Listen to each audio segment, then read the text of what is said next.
ஸ்ரீ துலா காவேரி மகாத்மியம். துலா மாதம் என்றழைக்கப்படும் ஐப்பசி மாதத்தின் முதல் நாள் கதை. அகஸ்தியர் மற்றும் நாரத முனிவர்களால் ஹரிச்சந்திர மன்னனுக்கு துலா காவேரி ஸ்நான மகத்துவம் விதிக்கப்பட்டது. ஸ்ரீ சூத பௌராணிகர் சௌனகாதி ரிஷிகளை நோக்கி கூறுகிறார்.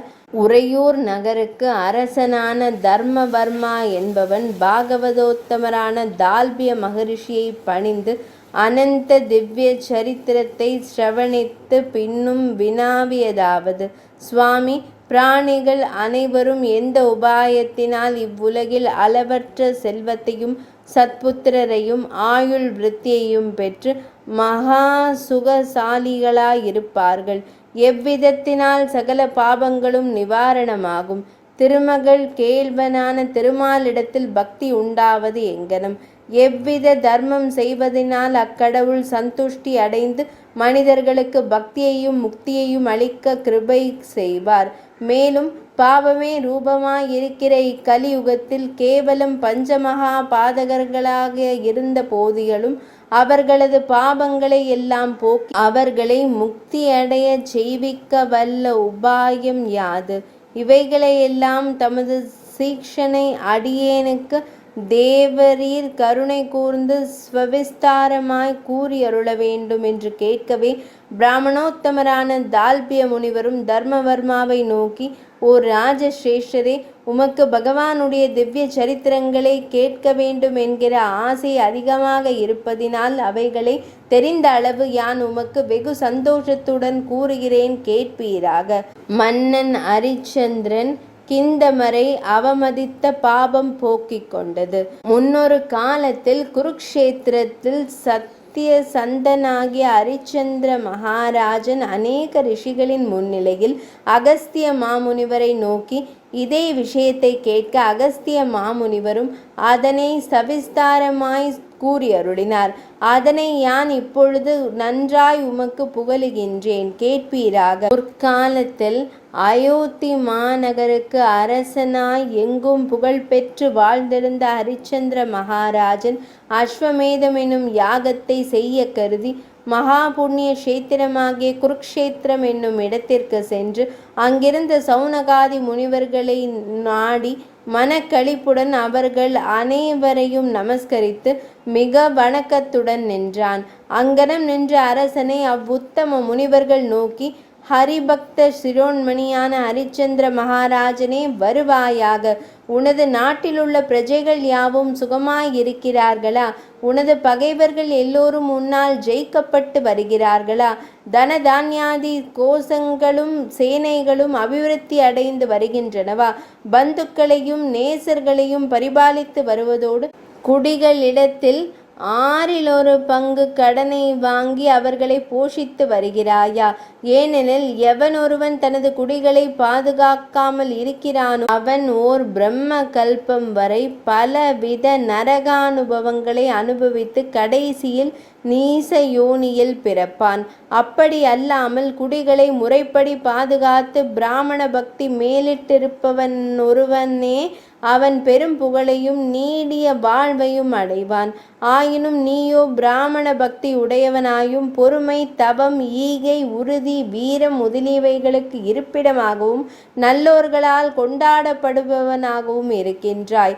உனக்கு யாது குறையிருக்கின்றது என்று இவ்வாறு அவனை புகழ்ந்து கொண்டாடிய பின் அம்முனிவர்கள் எல்லோரும் அவனுக்கு தர்மத்தின்படி அதிதி பூஜை இயற்றி ஆசனம் ஒன்று அளிக்க, அரசனும் அதில் அமர்ந்து கொண்டு அவர்களை நோக்கி பக்தியுடன் வணங்கி, அடியார்களே, தபோமூர்த்திகளும் லோக பூஜ்யருமான தேவரீரை தரிசித்திர மாத்திரத்திலே நான் தன்யனும் அருள் பெற்றவனும் பரம பவித்ரனும் ஆயினேன்.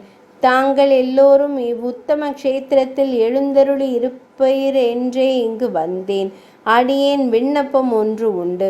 அதனை செவிசாய்த்து அதற்கு இணங்குமாறு செய்தருள வேண்டும். பிராமணோத்தமர்களே, கடுமையான குடும்ப பந்தங்களை எவ்வாறு கடப்பேன்? புக்தி முக்திகள் எவ்வாறு லபிக்கும்? சிரஞ்சீவி பதம் எப்படி லப்தமாகும்? குலவிருத்தியாவது எங்கனம்? எந்த உபாயத்தினால் ஸ்ரீஹரியானவர் பிரீத்தியடைந்து சகல பாக்கியத்தையும் தந்தருள்வார்? இதனை யோசித்து தர்மசாரமான ஒன்றை எனக்கு உபதேசிக்க வேண்டும் என்று வினயபூர்வமாய் கேட்டான். அவர்களும் அவனை நோக்கி, ராஜ்ய சிகாமணியே, இப்பொழுது நீ தர்ம புத்தியோடு கேட்டவை மிகவும் சிறந்தன. நீ அஸ்வமேதம் என்னும் யாகத்தை முறைப்படி செய்வாயாகில் அதனால் ஜெகதீசன் அதிக திருப்தி அடைந்து இவ்வுலகத்தில் சகலவித நன்மைகளையும் கொடுத்து மறுஜென்மத்தில் மோட்ச சாம்ராஜ்யத்தையும் அளிப்பார். மேலும் இந்த வேள்வியை செய்பவன் பிரம்மஹத்யா பாபங்களை செய்திருந்தாய போதிலும் அவைகள் நீங்கி பரிசுத்தமாவான் என்றார்கள். இதனை கேட்ட அரசனும் அவர்களை நோக்கி, தபோதனர்களே, தேவரீர் கட்டளையிட்டபடியே அடியேன் அஸ்வமேத யாகத்தை இந்த க்ஷணமே செய்ய விருப்பமுள்ளவனாயிருக்கிறேன். ஆனாலும் சகலமும் தெரிந்த நீங்கள் தான் அதனை முறைப்படி செய்வித்து கொடுத்து அடியேனை கிருதார்த்தனாக செய்ய வேண்டும் என்று பணிந்து வேண்டிக் கொண்டான். இத்தருணத்தில் அங்கு நைமிசாரண்ய வாசிகளான ரிஷிகள் பலரும் சூத பௌராணிகரை முன்னிட்டு கொண்டு வந்து சேர்ந்தார்கள். அவர்கள் யாவரெனில் வசிஷ்டர், வாமதேவர், ஜாபாலி, காஷ்யவர், பிருகு, விஸ்வாமித்ரர், துர்வாசர், ஹாரித்தர், அத்திரி, மங்களர், வீதிஹோத்திரர், காவலர், மார்க்கண்டேயர், அசிதர், கண்வர், சித்தர், யாஜர், உபாஜகர், பரத்வாஜர், கௌதமர், பைலவர், பராசரர், வியாசர், சதாதபர், முத்கலர், மௌத்கலர், கஷ்வர், வால்மீகர், வாருணர், அகஸ்தியர், மதங்கர், ஜாதகர்ணர், சுதீக்ஷ்ணர், சதானந்தர், சத்யவிருத்திய, சத்ய தபஸ், ஆசுரி, நாரதர், கவி, தௌமியர், ஆங்கிரசு, காளிந்தர், மாண்டவ்யர், கர்கர், சுதர்ஷகர், கோதா, தூமகேது, ஜலப்லவர், ஊர்த்வகேது, மருக்ரது, புலஸ்தியர், புலகர், கௌரர், ஆஸ்வலாயனர், ஆபஸ்தம்பர், யக்யராகி, மரீச்சி, பப்ரு முதலானவர்கள்தாம். இவர்களுள் சிலர் சகல வேதாந்த தத்துவங்களையும் கரை கண்டவர்களாயும், சிலர் சந்நியாசிகளாயும், சிலர் வானப்பிரஸ்தர்களாயும், சிலர் பிரம்மச்சாரிகளாயும், சிலர் வாயு புஷ்ணர்களாயும், சிலர் உதிர்ந்த இலைகளை புசிப்பவர்களாயும், சிலர் சமதமாதி குணங்கள் பொருந்தினவர்களாயும் இருந்தார்கள். இம்முனி கணங்கள் தங்கள் தங்கள் சிஷ்ய பிரசிஷ்யர்களுடனே குருக்ஷேத்திர வாசிகளான ரிஷிகளிடத்தில் துலா காவேரி மகத்துவத்தை கேட்கும்படி வர, அவர்கள் வரவை கண்டவுடன் குருக்ஷேத்திர வாசிகளான ரிஷிகளும் எதிர் சென்று அழைத்து வந்து அவரவர்களை தங்கள் தங்கள் ஆசனங்களில் இருக்கச் செய்து அர்க்கபாத்திய சமனியாதி உபச்சாரங்களை செய்து ஒருவருக்கொருவர் குசல பிரசனை செய்து கொண்டார்கள். பின்னர் ஹரிச்சந்திர மகாராஜனும் அங்கு வந்த முனிவர்கள் எல்லோருக்கும் வந்தனம் புரிந்து கூறியதாவது: மகரிஷிகளே, அடியேன் யாது தவம் செய்தேனோ நீங்கள் எல்லோரும் திருக்கூட்டத்துடனே இங்கு இப்பொழுது எழுந்தருளப் பெற்றேன். இன்று அடியேனுடைய ஜென்மம் ஈடேறிற்று. அடியேனுடைய பித்ருக்களும் திருப்தி அடைந்தனர். தங்களை தரிசித்த அடியேனுக்கு சாக்ஷாத் மகாவிஷ்ணுவே பிரத்யக்ஷமானார் போலும். கேவலம் மூடனும் ஐஸ்வர்யமத்தனுமான அடியேனுக்கு சாதுக்களான தங்களுடைய திவ்ய சரணாரவிந்த தரிசனம் கிடைத்தது ஜென்மாந்திரத்தில் செய்த புண்ணியத்தின் பலன்தான் என்று பலவாறு கொண்டாடி கைகட்டி வாய் புதைத்து நின்றான். உடனே ரிஷிகளும் அவனை நோக்கி, வாராய் ஹரிச்சந்திர ராஜனே, வசிஷ்ட சிஷ்யனான உனக்கு நாங்கள் அதிகமாய் சொல்லத்தக்கது ஒன்றுமில்லை.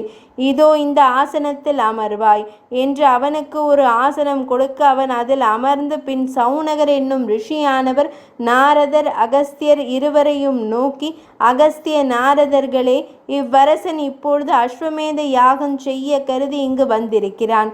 இவனே மகாதய உடையவன், தர்மிஷ்டன், சத்தியவிரதன் என்பது உங்களுக்கே தெரிந்த விஷயம். நீங்களும் இப்பொழுது இங்கு தற்செயலாய் வந்திருக்கிறீர்கள். ஆகையால் அவனது யாகத்தை நிறைவேற்ற வேண்டும் என்று பிரார்த்தித்தார்.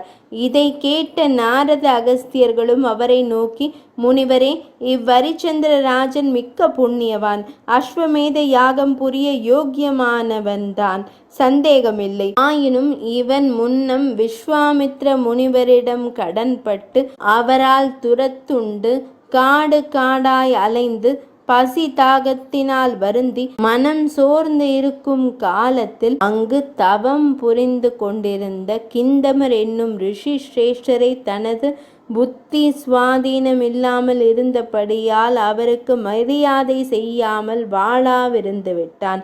அந்த ரிஷியும் தமது ஞான திருஷ்டியால் இவனது நிலைமையை முற்றும் உணர்ந்து தம்மை அவமரியாதை செய்ததாக இவன் மீது கோபிக்காமல் இருந்து விட்டனர்.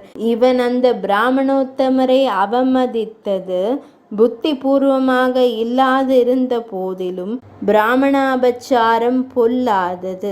எவன் ஒருவன் தனது வாக்கு காயம் என்று திரிகரணங்களினாலும் ஓர் பிராமணனை அவமதிக்கின்றானோ அவன் பிரம்ம ராட்சசனாய் பிறந்து திரிவான். அவன் பக்தி பூர்வமாய் செய்த அபச்சாரத்திற்கு பிராயச்சித்தம் இல்லை. இவனோ அபுத்தி பூர்வமாக செய்துவிட்டபடியால் அதற்கு ஓர் பிராயச்சித்தம் செய்துவிட்டால் அந்த தோஷம் நீங்கிவிடும். பின்பு யாகம் செய்ய இவனுக்கு அதிகாரம் உண்டாகும். அப்படிப்பட்ட பிராயச்சித்தம் எதுவென்றால், துலா மாசம் என்கிற ஐப்பசி மாதத்தில் காவிரி மகாநதியிலும் வைகாசி மாதத்தில் நர்மதா மகாநதியிலும் ஒரு தரம் ஸ்நானம் செய்தால் முற்கூறிய பிராமண சாபம் நீங்கி யாகம் செய்வதற்கு தகுதியுடையவனாவான். இந்த காவேரி நதிக்கு துலா மாதத்தில் ஏன் அவ்வளவு மகிமை என்றால், இவ்வுலகில் உள்ள 66 கோடி தீர்த்தங்களும் மற்றும் 14 லோகங்களில் உள்ள புண்ணிய தீர்த்தங்களிலும் இந்த காவேரி நதியில் தமது பாவங்களை நிவர்த்தித்து கொள்வதற்கு அம்மாதத்தில் வந்து சேர்கின்றன. ஆதலால் அந்த மாதத்தில் இந்நதியில் ஸ்நானம் செய்பவருக்கு சகலவித இஷ்ட சித்திகளும் உண்டாவது தவிர மோட்ச பிராப்தி உண்டாகும். இந்த காவேரி என்னும் மகா புண்ணிய நதியின் மகிமையை 2000 நாக்குகளை உடைய ஆதிசேஷன் 10000 சம்பத்சரம் வரையில் வர்ணித்தும் அவனால் கூடாமற் போய்விட்டது. கேவலம் மகாபிஷ்டனாயிருக்கிறவன் இந்நதியில் ஸ்நானம் செய்து 3 ராத்திரி தீர்த்தவாசம் செய்வானே, ஆனால் அவன் செய்த பாவமெல்லாம் பஞ்சாய் பரந்தோடி போகும் என்றால், சாபாதி கிரணனான ஒருவன் ஸ்நானம் செய்வதாலே அவனுக்கு நற்கதி கிடைக்கும் என்பதற்கு சந்தேகம் உண்டோ?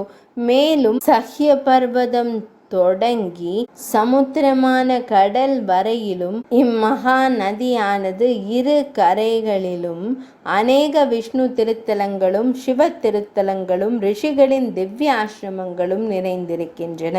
பிரம்மா விஷ்ணு மகேஸ்வரர்கள் என்னும் மும்மூர்த்திகளை தவிர இம்மூன்று உலகங்களில் உள்ள மற்ற எவரும் அநேக கோடி யுகம் வரையில் வர்ணித்தாலும் அவர்களால் துலா காவேரியின் மகிமை இன்னதென்று உள்ளபடி கூறுவதற்கு இயலாது. காவேரியின் அலைகளெல்லாம் ஒவ்வொரு உத்தம நதிகளாகும். மணல்களெல்லாம் தேவ சமூகங்களாகும். இதில் ஆடினால் சகல தீர்த்த ஸ்நான பலன் உண்டாகும். பூமியில் உள்ள புழுதிகளும் புற்களும் ஆகாயத்திலுள்ள நட்சத்திரங்களும் மேகத்தினின்று பெய்கின்ற மழை துளிகளும் எவ்வளவோ அவ்வளவு கோடிக்கணக்கில் அடங்கிய புண்ணிய தீர்த்தங்கள் துலா மாதத்தில் இந்த காவேரி நதியை வந்தடைகின்றன. காவேரியில் துளிக்கும் ஒவ்வொரு திவலையும் ஒவ்வொரு நதியாகும். இந்நதியில் துலா மாதத்தில் ஸ்நானம் முடித்தவன் தனது துன்பங்களை ஓட்டி ஸ்ரீஹரியின் முண்டக திருப்பாதங்களை அடைகின்றான். ஆகையால் பரமசிரேஷ்டனே, நீயும் துலா மாதத்தில் காவேரி ஸ்நானம் செய்வாயாகில் இஷ்ட சித்தியை பெறுவாய் என்பதில் தடையில்லை என்று இவ்வாறு உரைத்த அகஸ்திய நாரத முனிவர்கள் இருவரையும் மன்னன் அரிச்சந்திரன் பணிந்து, ரிஷி முனிவர்களே, உங்களுக்கு தாசனான அடியேன் கொண்டிருக்கிற ஓர் எண்ணத்தை கருணை கடலான நீங்கள் எப்படியாவது நிறைவேற்றி வைக்க வேண்டும். நீங்கள் இப்பொழுது கூறிய துலா காவிரியின் மகிமையை அடியேனுக்கு நன்றாய் விரித்துரைக்க வேண்டும். துலா மாதம் எனப்படும் ஐப்பசி மாதத்தில் காவிரி நதியிலும், ரிஷப மாதம் என்றழைக்கப்படும் வைகாசி மாதத்தில் நர்மதை நதியிலும் ஸ்நானம் செய்யும் விதம் எப்படி? அவற்றின் பலன் எவை? 12 மாதங்களுக்கு மட்டும் அப்படிப்பட்ட ஏற்றம் எப்படி வந்தது? இவைகளுக்கு அதிதேவதைகள் யாவர்? அப்பொழுது தானம் செய்ய வேண்டிய வஸ்துக்கள் எவை? இவை முதலியவைகளை அடியேனுக்கு விஸ்தாரமாய் கூற வேண்டும் என்று மிக்க வணக்கத்துடன் கேட்டான் மன்னன் அரிச்சந்திரன். ஆக்னேய புராணத்தின் துலா காவேரி மகத்துவத்தின் முதல் அத்தியாயம் நிறைவடைந்தது.